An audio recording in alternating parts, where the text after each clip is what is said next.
Bonjour à toutes et à tous. Bienvenue sur la plateforme e-online pour ce e-talk tourisme et RSE. Anticiper la transition ou subir la réglementation. J'ai le plaisir d'accueillir 4 expertes du sujet. Donc nous aurons l'occasion de discuter de cette thématique avec Nathalie Belbossan, directrice du pôle tourisme durable. De Terragir, avec Fabienne Ardouin, directrice d'hôtel, membre du conseil d'administration de Fairbooking et également au conseil d'administration également au GNI. Nous avons également le plaisir d'accueillir Émilie Ries de Meuzois, qui est directrice RSE chez Pierre et Vacances, et Hélène Gauthier, directrice générale d'Onotel Apiculture. Alors, la RSE, on est dans un... Qu'est-ce que c'est ? Aujourd'hui, c'est la responsabilité sociétale de l'entreprise. La Commission européenne l'a définie comme l'intégration volontaire par les entreprises des préoccupations sociales, environnementales, à leurs activités commerciales et à leurs relations avec les parties prenantes. Elle repose sur 3 piliers, l'économie, le social et l'environnemental.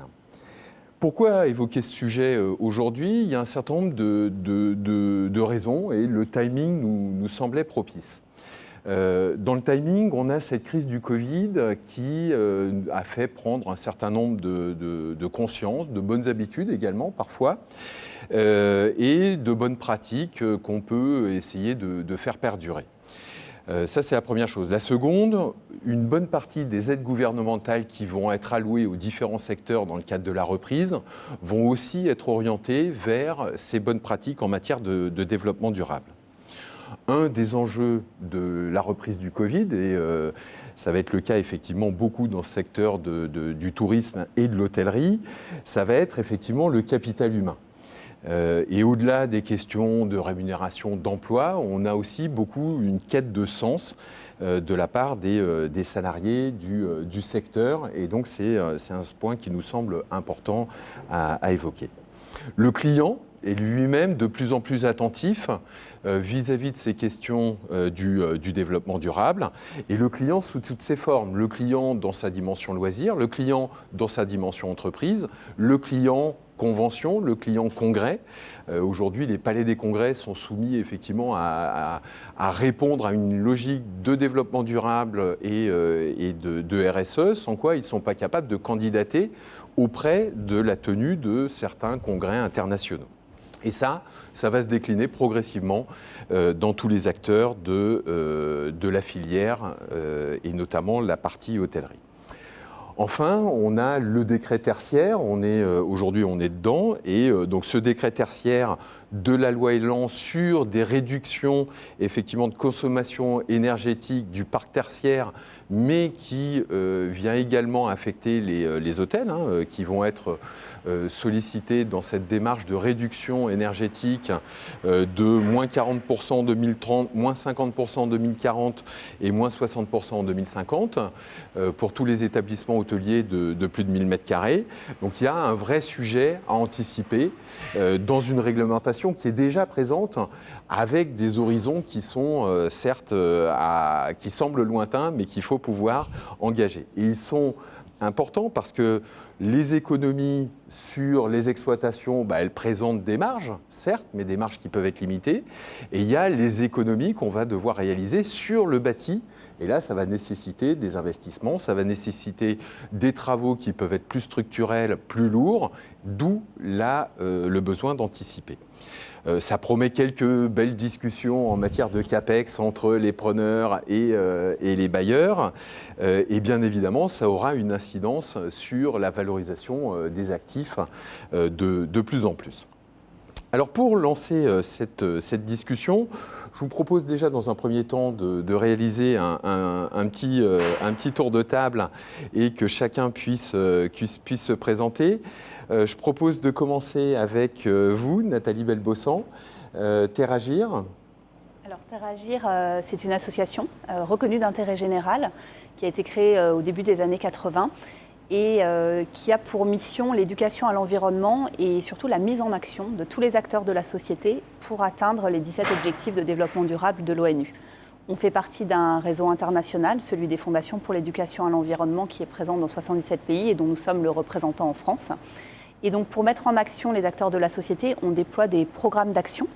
On le fait dans 2 domaines principalement, dans l'éducation jeunesse, avec les programmes Éco-École, Jeunes reporters pour environnement, la Journée internationale des forêts et la forêt s'invite à l'école.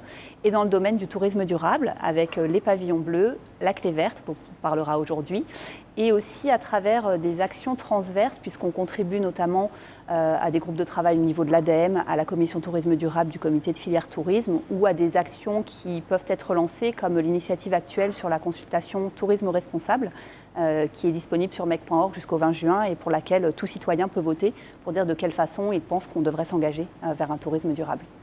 Merci. Et effectivement, on reviendra sur la question du label Clé verte tout à l'heure, plus en détail. Fabienne Ardouin, directrice d'hôtel, donc membre de Fairbooking, oui, du conseil d'administration et également au GNI. Oui. Alors on a une petite vidéo sur ce qu'est Fairbooking et vous nous en direz un petit peu plus ultérieurement. Trouvez un hébergement pour le business ou pour les vacances? Ok, fairbooking.com. Réservez votre logement de vacances via une plateforme qui réduit ses commissions au minimum? Ok, fairbooking.com. Voyager plus équitable pour soutenir l'économie locale? Ok, fairbooking.com. Passez par une plateforme française et associative créée et gérée par des hôteliers eux-mêmes? Ok. Rejoignez la communauté Fairbooking. Fairbooking, donnons du sens à nos voyages. Fabienne, vous pouvez nous en dire un petit peu plus sur Fairbooking ? Oui, bien sûr. Donc, Fairbooking est une association créée en 2013 par des hôteliers pour des hôteliers. Cette association a été créée dans le but de donner on va dire un contre-courant face aux OTA gigantesques et mondiales qui prenaient tout le marché de l'hôtellerie. Cette association a aussi été relancée en 2020 suite à la crise et à l'arrivée de la CCI de Nantes, Pays de la Loire, en la personne de Yann Trichard, avec la création d'une refonte complète de la plateforme, une nouvelle plateforme, beaucoup plus intuitive, beaucoup plus dirigée vers l'envie des clients, donc une réservation rapide en 3 clics, quelque chose de très novateur et sympa pour le client. Donc voilà ce que je peux vous dire de Fairbooking. On lui souhaite beaucoup de succès. Eh bien, écoutez, c'est nous aussi. Nous aurons le plaisir également d'avoir Hélène Gauthier avec nous, donc directrice générale de Donotel et Apiculture. Là encore, vous pouvez nous présenter un petit peu ces 2 entités ? Bien sûr, Donotel, c'est une entreprise qui a 20 ans et qui aujourd'hui offre une expertise à 360 degrés dans le secteur de l'hospitalité, pour des clients, investisseurs institutionnels, fonds d'investissement, patrimoine privé, family office. Et on se développe à travers 3 métiers. Notre premier métier initial, comme Fabienne, nous sommes des hôteliers, qui est la gestion hôtelière. Nous gérons 39 hôtels en France, dans les grandes villes françaises. Nous sommes notamment très présents à Paris, avec un petit peu moins d'une vingtaine d'établissements. Nous sommes les premiers hôteliers niçois en termes de nombre d'hôtels, avec 8 hôtels à Nice, et puis nous sommes à Strasbourg, à Bordeaux, à Toulouse, et d'autres villes que j'oublie à l'instant T. Nous sommes également sur ce métier de gestion, asset manager d'environ 130 hôtels en Europe, dans 7 à 8 pays européens. Notre deuxième métier, c'est l'investissement. Pareil, depuis 20 ans, nous avons fait plus d'une centaine d'opérations hôtelières, aux côtés des grands investisseurs de la place, et nous avons depuis 2015 notre propre fonds d'investissement. Et on a investi 80 millions d'euros d'equity ces dernières années. Et enfin, notre dernier métier, qui est une toute nouvelle ligne, et ça va rejoindre Apiculture, qui est la franchise, puisque nous lançons une franchise digitale autour de notre marque Apiculture, qui est plus ancienne que ça. Apiculture, c'est à la fois un design de service très poussé, avec une vraie attention envers le client, service très personnalisé, et on est reconnu chez Apiculture pour ce service, mais également une forte digitalisation pour toutes les parties prenantes de l'entreprise, que ce soit les clients, les directeurs d'hôtel, les équipes, le siège par exemple, en ce qui concerne nos hôtels. Et donc cette marque, on la franchise avec une offre extrêmement lisible, qui est de 30 € par chambre par mois. Et pour ce prix-là, vous avez l'ensemble des logiciels et vous rentrez dans la marque Apiculture. Voilà aujourd'hui notre périmètre. Très bien, merci beaucoup Hélène. Émilie Ries, Pierre et Vacances. Center Parks. Center Parks. Nous avons effectivement également une petite vidéo à présenter. There are times when everything becomes obvious again. Those moments when we rediscover the value of things, a ray of sunshine at our window, the pride of cooking, of crafting, doing it yourself, a smile that we would have liked to give back, the simple need to hug our beloved ones. In France, in Europe, we all aspire to get back to basics. We want to spend more time with family and friends. We want big tables where we talk about this and that from morning to late night. To enjoy once again happiness and carefree living. More than ever, we need freedom. Vast open spaces, nature far from everything. We want the local, the real, the authentic. We want an open world with less pollution. A world with more solidarity too. Right now, we want it all to make sense. And all that to go backwards after all? In 1967, the Pierre & Vacances Center Parcs Group began with a simple dream. Create a true holiday home, a break for everyday life, far from everything, but yet only 3 hours from home. Tourism that respects the environment and that is in tune with the times. Today, the Pierre & Vacances Center Parcs Group is reinventing itself to pave the way for a new tourism, more local, more sustainable, more simple, more essential, more emotional, more concerned about its development and your well-being. A tourism there with you at every stage of your life. In other words, a tourism for them, for you, for her, for him. More than ever, we are committed to helping people get back to basics in a preserved environment. Émilie Ries, effectivement, c'est intéressant de voir ce film avec, effectivement, on ressent une très forte implication chez Pierre & Vacances Center Parcs dans ce domaine. Vous êtes en charge de la direction du RSE. Oui, en effet. Alors, ce film-là qui présente le groupe, en fait, c'est le film de notre nouvelle stratégie qui s'appelle Réinvention. C'est pour ça qu'en effet, il est vraiment prospectif pour exprimer notre vision. Notre groupe aujourd'hui, on fait 1 milliard de chiffre d'affaires. On a 280 sites en gestion. On a 2 métiers. On a vraiment ce métier de tourisme, donc nous ne sommes pas hôteliers directement comme vous, mais gestionnaires de résidences de tourisme. Et c'est là-dessus qu'on a développé notre business model. Et la spécificité, par contre, c'est que nous développons des projets immobiliers, mais qui sont au service de cette activité tourisme. Donc nos marques, vous l'évoquiez, Pierre & Vacances Center Parcs, qui sont du coup 2 types d'expériences de clients très différentes. Et puis on a aussi, bien évidemment, Maeva, qui aujourd'hui est une plateforme de service, et Adagio, sur lequel on est en joint venture avec Accor. Donc voilà, et globalement, 8 millions de touristes à l'année, pour donner un peu le périmètre sur lequel on intervient. Et en effet, on s'est défini une raison d'être, et c'est ce qu'évoque aussi ce plan réinvention, qui vraiment est sur 3 triptyques, enfin un triptyque qui est le profit, donc la rentabilité, bien entendu. Il y a l'expérience client, et le 3e pilier étant la RSE, la démarche de responsabilité. Merci beaucoup. Le premier sujet que j'aurais souhaité qu'on évoque ensemble, c'est bien un outil qui est l'outil du label. Ça permet effectivement d'avoir une visibilité, d'avoir une reconnaissance, d'avoir certainement aussi une feuille de route. Et donc, pour aborder cette question, avant de passer la parole à Nathalie, Émilie, vous pouvez nous dire aujourd'hui quelle est la stratégie justement du groupe Pierre & Vacances Center Parcs sur ce sujet ? Sur le sujet de la labellisation, oui, bien sûr. Alors, nous, ça fait longtemps qu'on est embarqué et qu'on est impliqué sur le label Clé Verte depuis 2010, donc c'est pas nouveau. Par contre, la nouveauté, et du coup je suis contente de l'annoncer aujourd'hui, c'est que l'ensemble de nos sites, donc Pierre et Vacances et Center Parcs, seront tous labellisés Clé Verte à horizon 2025. Aujourd'hui, l'ensemble des Center Parcs en Europe le sont, donc on a nos 26 sites. Demain, on va passer de pas tout à fait 40% aujourd'hui des Pierre et Vacances en gestion à 100%.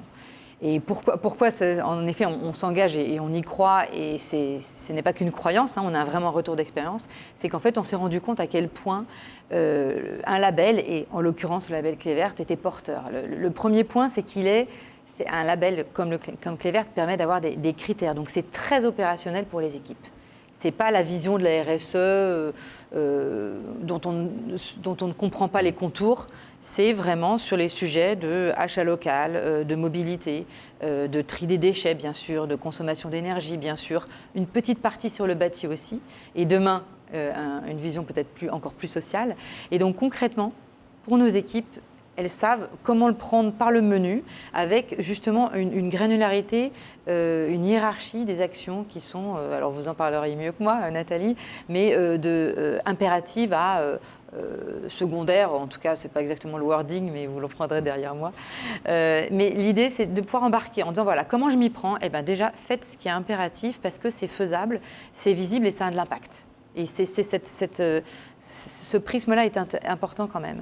Et puis, si on en reste sur les équipes, c'est aussi une grosse fierté. Et nous, depuis 2010, on s'est dit, on ne veut pas aller sur un label interne ou une certification interne ou que sais-je, pour plusieurs raisons. Et la première, c'est qu'on croit, et moi j'en suis persuadée aussi aujourd'hui, à la valeur d'une tierce personne, un expert, qui vient sur votre site, qui sait ce que c'est qu'un hôtel et qui est en mesure de vous accompagner, plus que juger, hein, un auditeur en tout cas tel qu'on le voit nous, c'est quand même un moment aussi où les équipes se mettent en ordre de marche et sont fiers de montrer ce qu'elles ont fait et fiers d'avoir le label qui est prorogé. Et ça c'est important. Et puis le deuxième volet qui est aussi important et qui est aussi fondamental, c'est pour les clients. C'est-à-dire que c'est une attestation très facile, un label, Clé Verte, ça parle. On sait ou pas ce qu'il y a derrière, mais en tout cas on comprend que la résidence, en tant que client, est engagée dans cette démarche-là. Et ça a une vraie valeur aujourd'hui. Hein. Sur le site de Maeva, qui est donc pour une plateforme de vente et de services, on a vraiment ce critère discriminant pour les clients qui veulent acheter un camping ou une résidence de tourisme ou une villa, d'avoir ou non un label, qu'il soit Clé Verte ou l'affichage environnemental ou autre. Donc il faut qu'on aille vers cette visibilité-là pour démontrer à notre client qu'on est engagé. On est perfectible, c'est une amélioration continue, mais on y est. Effectivement, on est dans l'amélioration continue, c'est important. Peut-être juste une autre question. Pierre et Vacances, vous êtes très présent dans le secteur de l'immobilier également, hein, chez Pierre et Vacances, chez Center Parcs évidemment. Il y a ce label sur la partie exploitation. Comment est-ce qu'est traitée la partie immobilière ? Oui, tout à fait. En fait, c'est cette même démarche du label. Alors, on parle de certification de construction et on a aussi cet engagement qui est pris notamment dans le plan réinvention, que l'ensemble de nos projets immobiliers portent une certification de construction. Alors, en l'occurrence, nous, ce sera du BREEAM avec un niveau very good. Mais concrètement, qu'est-ce que ça veut dire ? Ça veut dire qu'on se met en ordre de marche aussi au niveau du développement de notre programme et de la livraison de ce bâtiment pour qu'il réponde à des critères de performance environnementale spécifiques, fixés et embarqués dès le début du projet. Et ça, pour nos investisseurs, c'est absolument crucial. Et si ça ne l'est pas encore aujourd'hui la norme dans le secteur du tourisme, nous voulons anticiper ça. Et en tout cas, dans les fonds, je ne sais pas, Hélène, comment vous sentez les choses, mais sur les fonds, c'est des choses sur lesquelles on est de plus en plus regardé. Et je pense que c'est assez lisible, en fait, pour quelqu'un qui vient de l'extérieur, qui a de nombreux critères financiers. Ce critère extra-financier-là de performance environnementale s'adossant sur des certifications reconnues. Alors, ce sera BREEAM pour nous en France. On est sur du DGNB, par exemple, en Allemagne. Bien entendu, il faut s'adapter au territoire. Merci beaucoup.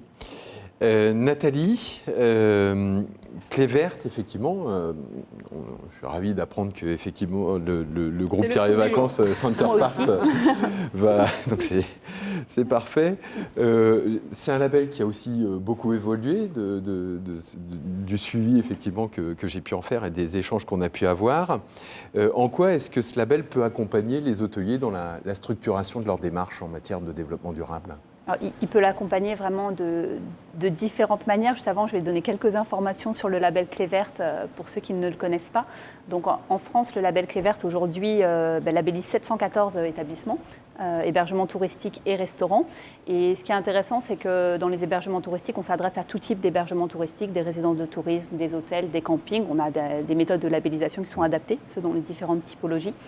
Et dans le monde, on est présent dans une 60aine de pays, sur plus de 3000 établissements aujourd'hui. La France est le fer de lance. C'est le premier pays aujourd'hui en termes de nombre de labellisés Clé Verte, notamment grâce à Pierre et Vacances et d'autres groupes aussi qui s'engagent.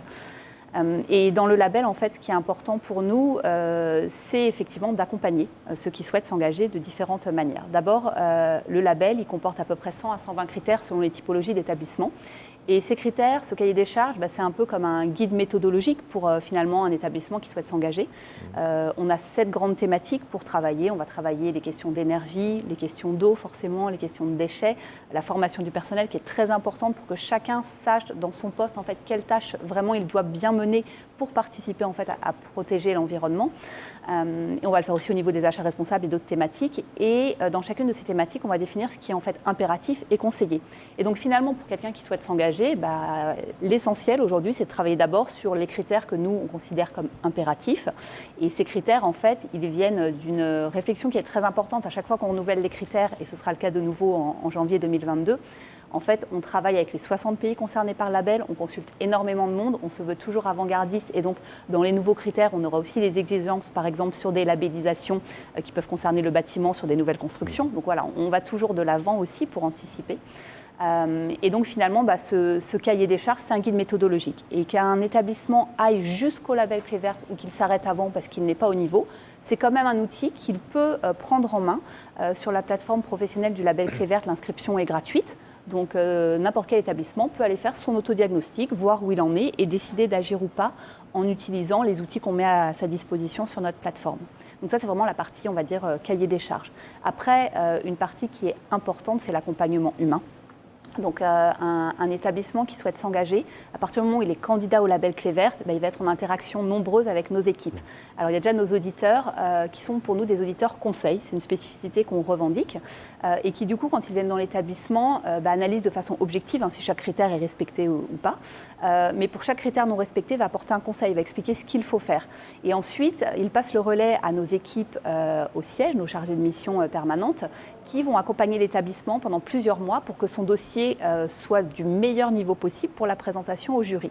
Et donc là, ensuite, on a un jury externe. Donc finalement, c'est un double regard externe pour un établissement. C'est le label Clé Verte qui le labellise, mais nous-mêmes, on travaille avec un jury externe, avec des fédérations professionnelles, des ministères, acteurs du tourisme durable. Donc on a un certain nombre d'acteurs importants et reconnus du tourisme et de l'environnement dans notre jury.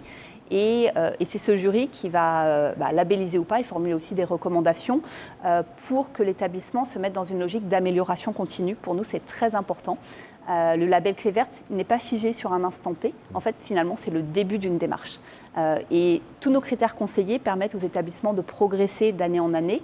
Et on a un de nos critères impératifs qui est le fait d'avoir un plan d'action, justement pour bien progresser d'année en année. Ensuite, le dernier point que je voudrais mentionner, c'est pour les établissements qui appartiennent à un groupe ou un réseau. On peut aussi avoir une méthodologie d'accompagnement au niveau d'un groupe, parce qu'on va travailler avec les équipes au siège dans ce groupe pour réfléchir ensemble à une charte environnementale, à des éco-gestes, à des achats responsables, typiquement pour des produits d'entretien. Quand il y a des mercuriales qui sont repensés, c'est le bon moment pour interagir avec eux. Merci.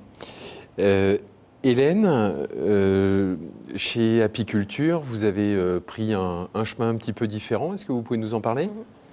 Oui, on a plutôt choisi une étiquette environnementale. Mais peut-être pour expliquer ce choix, revenir sur nous également, ce qu'on a fait ces dernières années. Alors, on n'a pas un parcours depuis 2010, c'est ça comme en face. Mais ça fait 3-4 ans qu'on a commencé à s'intéresser au sujet et on a commencé avec beaucoup de bon sens, probablement notre côté hôtelier, en appliquant ce qu'on faisait à la maison dans les hôtels, remplacer les ampoules par des ampoules LED. Nous avions aussi remarqué qu'on utilisait énormément de plastique.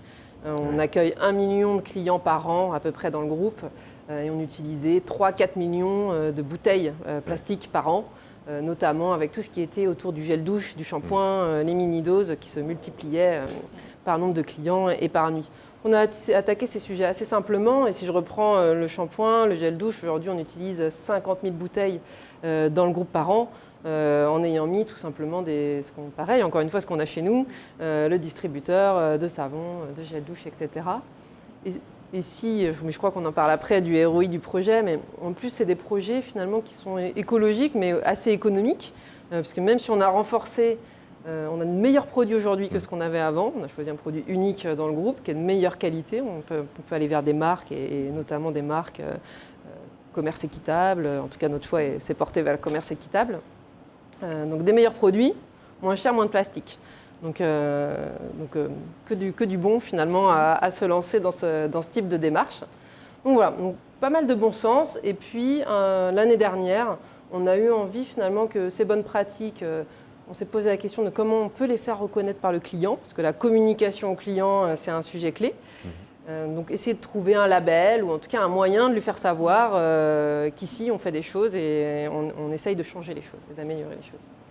Et deuxième point, pour nous c'était aussi le début d'une démarche. On est conscient que ces gestes de bon sens, on n'est qu'aux prémices et qu'il y a encore beaucoup de chemin devant nous.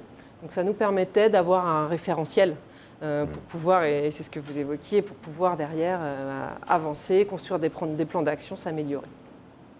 Donc on s'est tourné vers l'étiquette environnementale pour ces deux raisons. D'une part parce que du côté du client, on trouvait que c'était extrêmement lisible pour le client. Il est habitué, l'étiquette environnementale, ça vient évaluer l'établissement avec une note qui va de A à E. Et finalement, on connaît déjà ces notations. C'est ce qu'on a sur notre frigo pour savoir s'il est à basse consommation. Quand on fait un DPE pour notre appartement, c'est également cette échelle.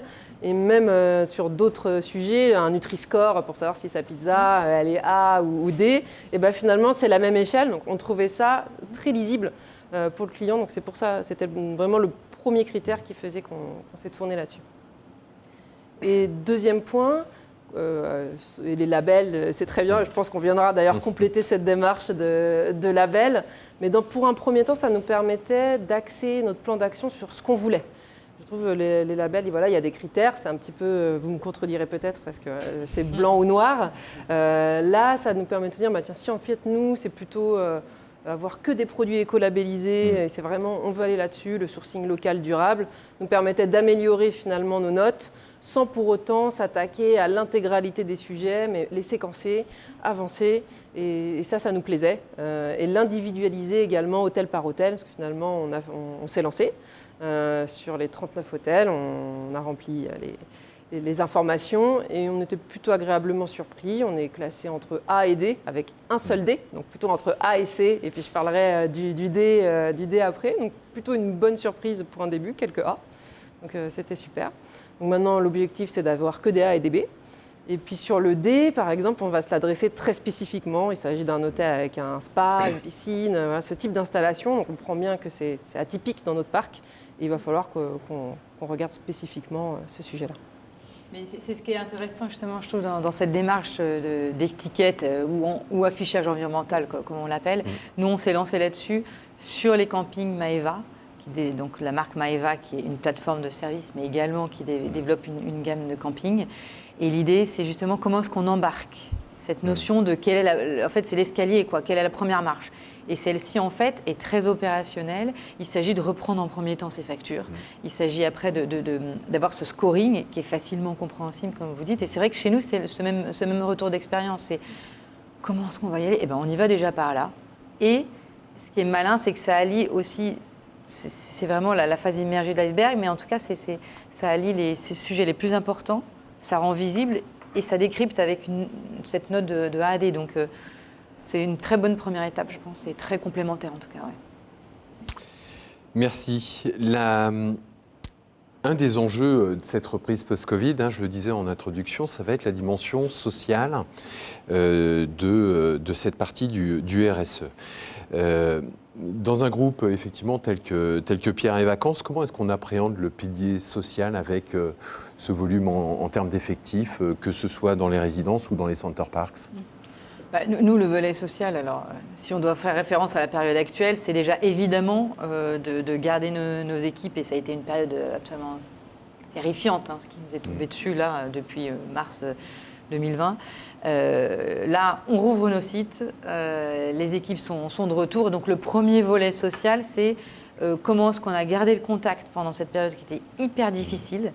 On n'est pas habitué en fait tout à coup à se retrouver chez soi, et je ne parle pas là des métiers supports auxquels j'appartiens, mais plutôt quand je me lève tous les jours et que je vais à la réception et que mon job et mon plaisir et ce que j'ai choisi de faire dans la vie, c'est d'être au contact des clients, et que je ne le suis plus du jour au lendemain, c'est compliqué quand même.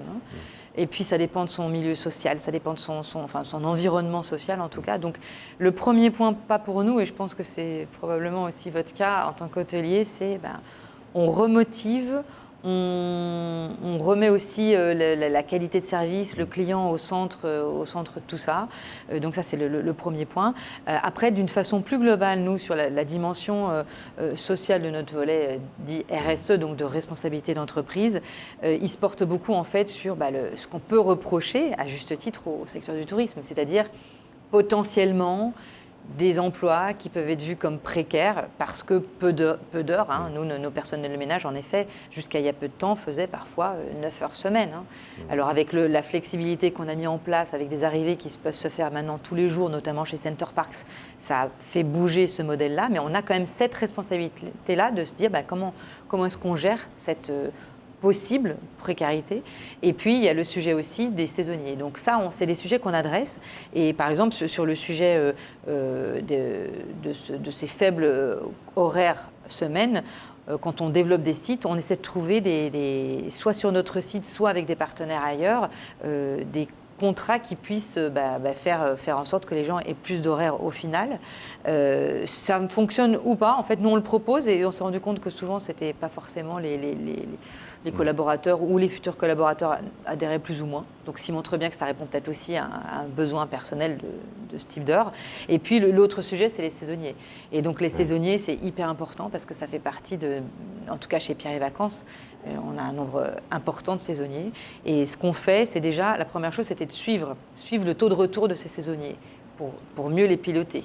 Et donc là, on se rend compte que depuis qu'on le suit depuis 3 ans, on ne fait qu'augmenter de quelques points, mais on augmente, et on a plus de 50% maintenant de taux de retour des saisonniers.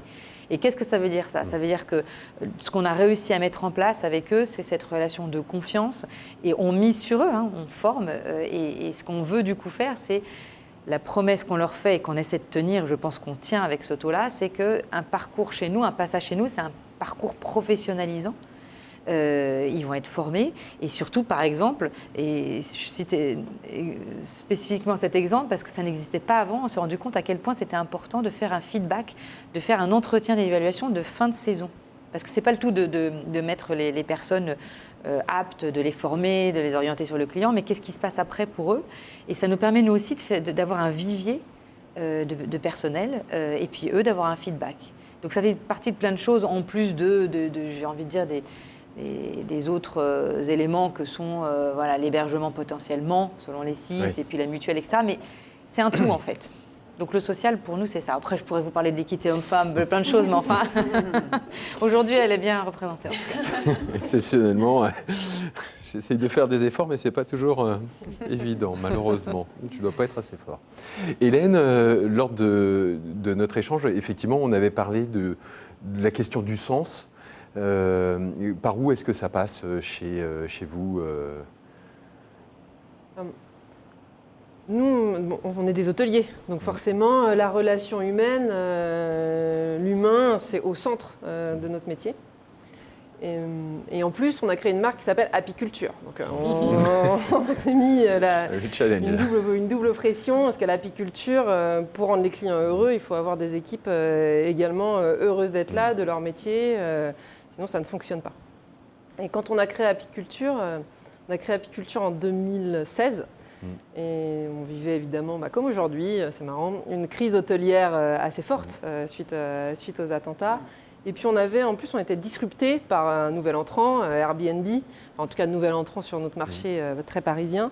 Et ce que nous disaient nos clients, c'est qu'ils préféraient, alors non seulement ils aimaient bien les appartements, mais en plus ils trouvaient que les hôtes leur donnaient un meilleur accueil que nous les hôteliers. Ce qui était très paradoxal, parce que l'hôte il était chez lui, donnait les bonnes adresses, il partageait, et finalement le checking un peu froid, je grossis le trait, ne plaisait moins.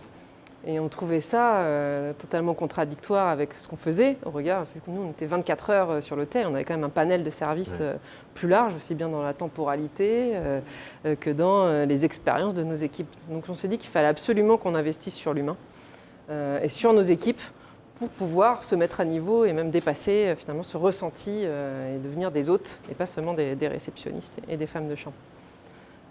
Et pour ce faire, ce qui nous semblait important, et on peut reparler de sens, c'est qu'on décide ensemble de ce que ça allait être apiculture et qu'on décide ensemble du design de service qu'on allait mettre en œuvre pour les clients. Donc on s'est réunis, on était 15-20 personnes pendant 4 jours avec il y a la direction générale de l'hôtel, des équipes marketing, etc., des directeurs d'hôtel, des femmes de chambre, des réceptionnistes, des représentants de notre entreprise. On manage 550 salariés. Et on a décidé ensemble de la manière dont on allait délivrer ce service. Ce n'est plus top-down, c'est bottom-up. Et comme ça, il y a du sens, il y a de l'adhésion autour de cette nouvelle manière de délivrer notre service. Une fois que ces 15 personnes ont trouvé un accord, il faut convaincre et former les 500 autres. Donc on a investi plus d'1 million d'euros la première année en formation. Avec à la fois des formations en présentiel sur la manière d'accueillir. Ils allaient également tester le service dans diverses enseignes, rentrer dans des enseignes de luxe, certaines qui avaient un vrai travail sur leur service, d'autres qui les regardaient un petit peu de haut quand ils rentraient dans le magasin, pour comprendre, en fait, se mettre à la place du client dans un autre contexte que celui où on est, et comprendre ce qui se passe quand on a un client jugé ou mal accueilli. Et puis tout ça, également, ça leur permet de décrocher une certification d'une école de commerce qui s'appelle l'INSEC à l'issue de ce parcours diplômant, ce qui est très valorisant pour les collaborateurs où certains n'ont pas fait d'études supérieures. Et donc ça permet en fait de sortir avec un diplôme. Et en ce qui concerne les directeurs d'hôtel très spécifiquement, ils ont un parcours chez nous de progression. On rentre starter si on sort de l'école ou avec un peu d'expérience en réception.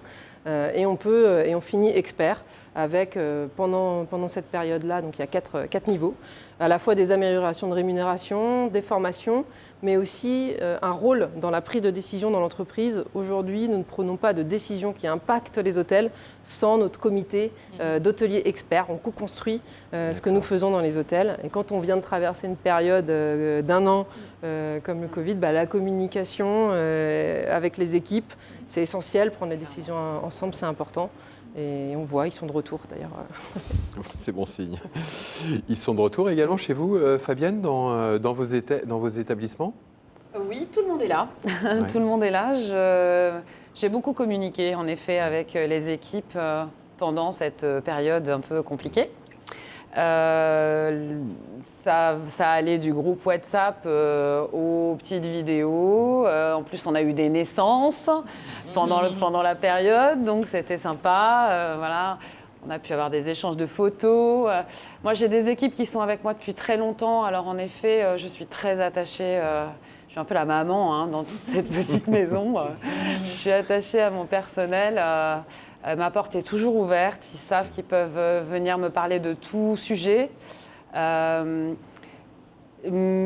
C'est un vrai travail de collaboration. Quand on cherche à améliorer quelque chose dans l'hôtel, on passe également par une petite réunion d'équipe pour savoir si tout le monde est d'accord avec un projet, s'il pense à un axe d'amélioration. Pour moi, la communication, enfin le descendant ne fonctionne plus. Il faut vraiment avoir quelque chose de vertical avec la participation et la mise en valeur de nos personnels. C'est vrai qu'on a des métiers, certains métiers dans nos hôtels qui sont compliqués. Les femmes de chambre, les veilleurs de nuit qui travaillent en horaire décalé.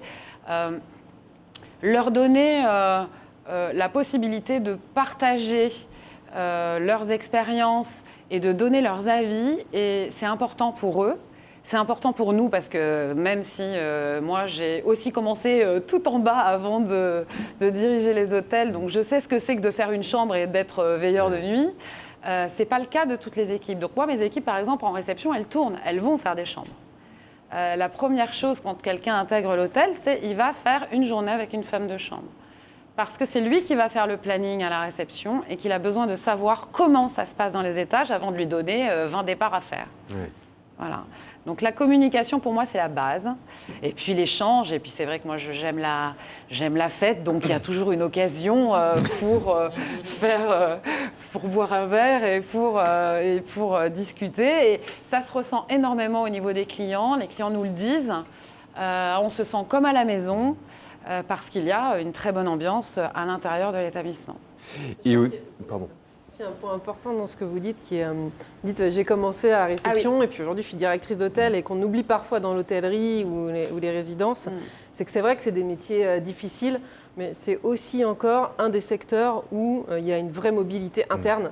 C'est-à-dire qu'il y a la possibilité d'être veilleur de nuit et en quelques années d'être directeur d'hôtel d'un 30 chambres, puis d'un 100 chambres. Il y a une vraie capacité d'évolution dans l'hôtellerie et ça je pense que c'est un point fort qu'on oublie souvent. Oui, j'ai une de mes femmes de chambre là, cafetière de petit déjeuner, qui m'a demandé... qui a fait pendant la période de Covid une formation en anglais dans l'optique de faire une formation de réceptionniste pour évoluer sur un autre poste. Donc ça, moi, je suis hyper contente et je valide absolument le choix avec l'espoir de la garder et de la faire évoluer dans les maisons. Ouais. Et quand on a la chance d'avoir plusieurs hôtels, parce que c'est important de construire ces programmes, de faire remarquer aux autres, regarde, il était veilleur de nuit il y a 5 ans, aujourd'hui il prend sa première direction d'hôtel et d'accompagner ces profils-là, à la fois dans la mobilité dans leur hôtel, mais aussi géographique, pour ceux qui ont envie de changer, mais de rester dans le groupe. Et ça, c'est des points essentiels dans le métier de l'hôtel. Le parcours de carrière, effectivement, il est possible dans notre secteur. Fabienne, toujours sur la dimension fair booking, ça intervient évidemment dans le volet économique et notamment sur la question du partage de la valeur. Oui. Est-ce que vous pouvez nous en dire plus ? Alors, même avant Covid, on ressentait déjà que le client avait une petite évolution sur sa façon de réfléchir et sa façon de penser, de consommer. Ça s'est évidemment bien accentué avec la crise. Donc on a décidé, quand on a remonté Fair Booking de là où il était, les valeurs et le partage ont été des actions déterminantes qu'on voulait mettre en valeur. Pourquoi ? Parce que Fair Booking, c'est 100% français, donc ça a une valeur éthique locale. C'est créé par des hôteliers pour des hôteliers. Donc les valeurs développées dans Fair Booking sont vraiment les valeurs des hôteliers. Il y a toute cette notion de circuit court qui est de plus en plus affectionnée par les clients et puis l'envie d'interagir des clients sur leurs actions dans le monde et dans leur façon de consommer. Donc développer Fair Booking et faire adhérer à Fair Booking les clients Fair Bookers, c'est les inciter à consommer local et français. Oui. Voilà. Donc le partage de valeurs, ça s'inscrit vraiment dans ce mouvement de développement du local. Il y a un dernier point que je souhaitais évoquer avec vous toutes. C'est aujourd'hui, lorsqu'on parle de RSE, lorsqu'on parle de développement durable, on peut avoir un premier réflexe qui est un petit peu « oula, c'est une question de coût, donc ça va être cher, ça va m'occuper pendant un bon moment et en plus, ça risque de ne pas être forcément très simple ».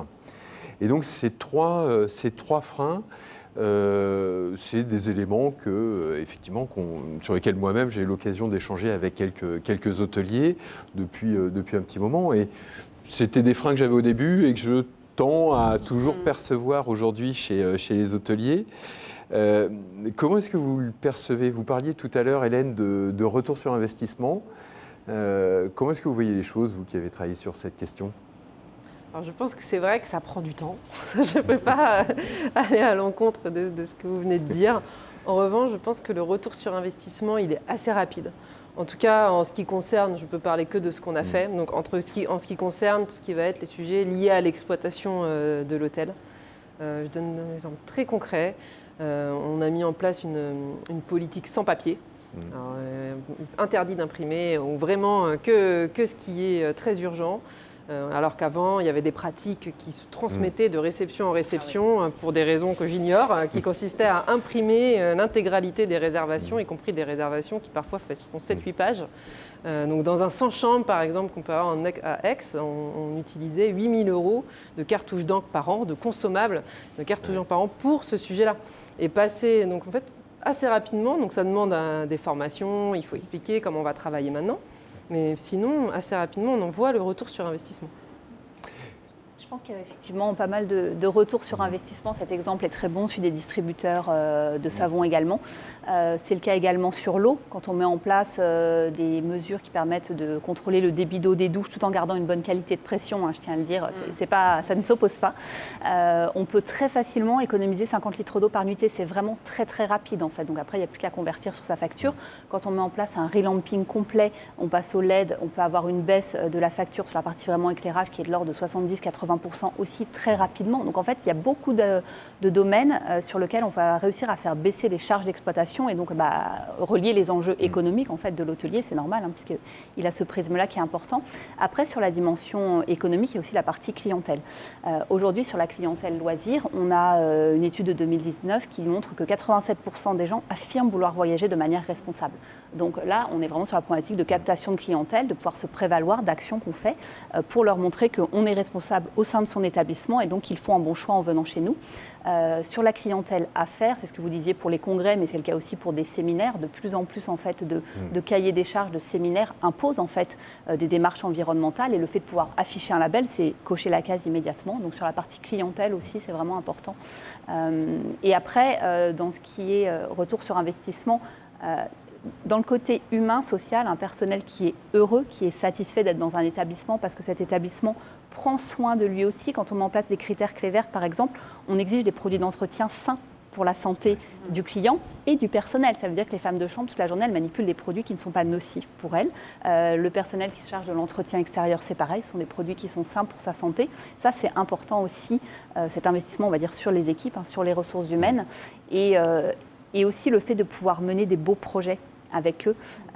Nous, quand la crise a commencé en mars, quand le confinement a eu lieu en mars 2020, on était en pleine campagne de labellisation. On s'est dit, est-ce que tout va s'effondrer? Et en fait, non, on a eu plus de candidats au label Clé Verte, de nouveaux candidats en 2020 qu'en 2019. Et en 2021, on en a encore plus.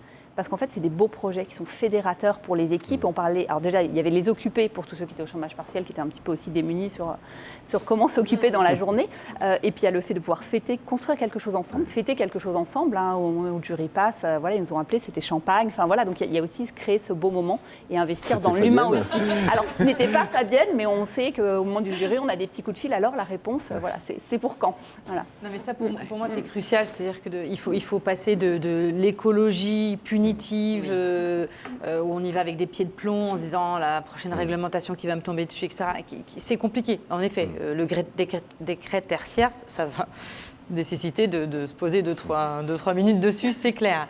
Mais concrètement, il y a aujourd'hui une telle mouvance face à, déjà, on l'a vécu tous terriblement, cette crise sanitaire. On sait que la prochaine, elle sera climatique. Donc, soit on fait l'autruche et puis du coup, on se dit zut, ça va me tomber dessus, soit au contraire, on en fait quelque chose de fédérateur, de positif, parce que moi je suis persuadée que les clients, mais les collaborateurs, les citoyens en fait dont on fait partie, tous, on a besoin de solutions. Et donner que l'entreprise et que la marque hôtelière ou de tourisme soit l'occasion d'exprimer qu'on a trouvé des solutions, alors ça va du compost à j'ai la bonne adresse locale, parce qu'en fait, qu'est-ce que la RSE en fin de compte? C'est de se dire, je veux que moi, mon entreprise, donc dans le secteur du tourisme, en l'occurrence nous on est résidence de tourisme, les hôtels, soient contributeurs.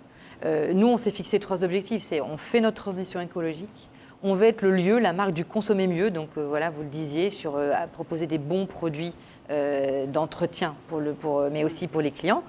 C'est aussi qu'est-ce que j'ai dans mon assiette. Si je vais en Picardie, je ne trouverai pas la même chose. Il ne faut pas que je trouve la même chose que si je vais dans le Lot-et-Garonne, et dans la recette et dans l'approvisionnement local, parce qu'il y a ces deux leviers-là. Et il y a évidemment les éléments de consommation d'énergie et autres. Mais donc, une fois qu'on a fait la transition écologique, le consommer mieux, il y a aussi la contribution au territoire. Et les clients sont vraiment demandeurs de ça, de sens. Et le sens, c'est je vais dans le Var, je veux, et c'est le sens de Fairbooking aussi, je veux que ça contribue localement et pas à une plateforme de réservation qui a le mérite d'exister. C'est très bien, mais la relocalisation, le circuit court, c'est absolument fondamental. Et là, on est loin du punitif, en fait. Et ça aura de la valeur aussi si c'est pris par les marques, parce que c'est aussi une démarche de marketing, une démarche opérationnelle. Il ne faut pas que ce soit à côté, en fait. Il faut que ce soit intriqué, quoi. Donc ça, c'est une valeur. Alors moi, je voudrais juste ajouter un petit truc, parce que tout ça, c'est très joli, mais mesdames, vous faites partie des groupes. Et dans l'hôtellerie indépendante, c'est vrai que c'est un peu plus compliqué à mettre en place. D'abord parce que ça manque d'outils. Si on prend l'exemple du zéro papier, moi je rêve de faire du zéro papier en réception. Okay, on en parlait tout à l'heure. On n'a pas d'outils, donc il faut réfléchir à comment on fait un dossier, un truc, comment j'enregistre mes mails, etc. C'est très complexe. Alors là, évidemment, on peut faire appel en effet aussi au bon vouloir de nos réceptionnistes pour le mettre en place, mais on a peu de sociétés, ou alors on ne les connaît pas, pour nous aider à mettre ça en place.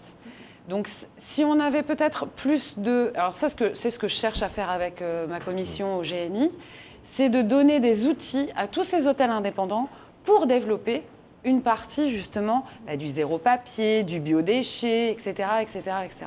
Je suis complètement d'accord avec ce qui est relevé là par Fabienne. Nous, c'est quelque chose qu'on entend des indépendants, qu'on entend de territoires. On travaille par exemple avec la ville de Marseille qui s'engage aussi pour la labellisation. Et on a de plus en plus cette demande comment on partage de l'expérience, comment on partage de l'information pour faire gagner beaucoup de temps à tout le monde. Et il y a plein d'initiatives qui sont en train de commencer à fleurir, de plateformes qui recensent des prestataires, des fournisseurs. Sur la plateforme Clé Verte, nous-mêmes, on est en train de développer un catalogue solutions pour référencer toutes les bonnes idées qui sont apportées par les établissements candidats à lauréat au label Clé Verte, justement pour faciliter en fait ce partage d'informations sur tout ce qui peut exister et qui facilite le fait de passer au zéro papier, le fait de choisir ses bons produits d'entretien, de trouver un fournisseur local pour tel type de produit. Et effectivement, aujourd'hui, il y a un gros besoin de partage d'expérience. C'est long à mettre en place parce qu'il faut capter les informations, il faut développer des plateformes informatiques. Voilà. Mais en tout cas, je sais que c'est un processus qui est en cours à différents niveaux. Donc on pourra partager là-dessus. Ce partage est effectivement important. Alors, je vous remercie puisqu'on arrive au terme de cet exercice. Ce que j'aurais voulu qu'on puisse retenir, c'est effectivement cette notion d'investissement plus que de coût. Et un investissement, il y a un retour sur investissement. Et nécessairement, quand en plus on va s'intégrer dans une démarche réglementaire qui est initiée avec ce décret tertiaire, il faut bien le percevoir comme un investissement pour le futur commun, mais également pour le futur de son entreprise. Le deuxième point, effectivement, que je garde à l'esprit, c'est bien cette dimension du sens, du partage qu'on vient de donner. Donc c'est même au-delà de l'entreprise. Et j'ai le sentiment que dans ce capital humain, on est de plus en plus tous dans une quête de sens. Il faut pouvoir redonner de l'attractivité, et l'attractivité, elle peut passer par là auprès des salariés du secteur, et ça ne pourra être qu'au profit de chacune de nos entreprises. Je vous remercie toutes pour toutes ces informations et la richesse de cet échange. Et puis un grand merci pour ce e-Talks. À très bientôt. Au revoir. Au revoir. Merci.